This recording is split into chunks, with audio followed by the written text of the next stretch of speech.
रिक्षा चालकाला रस्त्यात अडवून मारहाण करत मोबाईल, रोकड आणि रिक्षा लुटणाऱ्या 3 आरोपींना बिबवेवाडी पोलिसांनी अटक केली. किरण झोंबाडे वय वर्ष 20, पंकज पवार वय वर्ष 21 आणि कुमार खुडे वय वर्ष 30 अशी अटक आरोपींची नावे आहेत. 12 जून 2026 रोजी गुरु गौतम हॉस्पिटलसमोर ही घटना घडली आहे. गुप्त माहितीच्या आधारे गंगाधाम रोड परिसरातून आरोपींना ताब्यात घेण्यात आलेलं आहे. चौकशीत त्याने गुन्ह्याची कबुली दिली असून चोरीचा मुद्देमाल जप्त करण्यात आला आहे. न्यायालयाच्या आदेशानुसार आरोपींना येरवडा कारागृहात रवानगी करण्यात आलेली आहे. ही कारवाई पोलीस उपआयुक्त मिलिंद मोहिते, सहाय्यक पोलीस आयुक्त राहुल आवारे यांच्या मार्गदर्शनाखाली वरिष्ठ पोलीस निरीक्षक अश्विनी सातपुते, पोलीस निरीक्षक गुन्हे सूरज बेरड, पोलीस उपनिरीक्षक मालोजी कांबळे, सहाय्यक पोलीस फौजदार Sanjay Gaikwad, Vinod Jadhav, Vishal Jadhav, Vinod अंमलदार,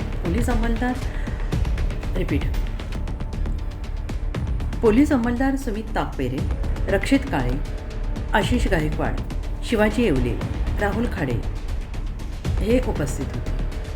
voice of Maharashtra news चॅनेलसाठी बेरोजिक मुन्ना मुजावर यांचा विशेष रिपोर्ट.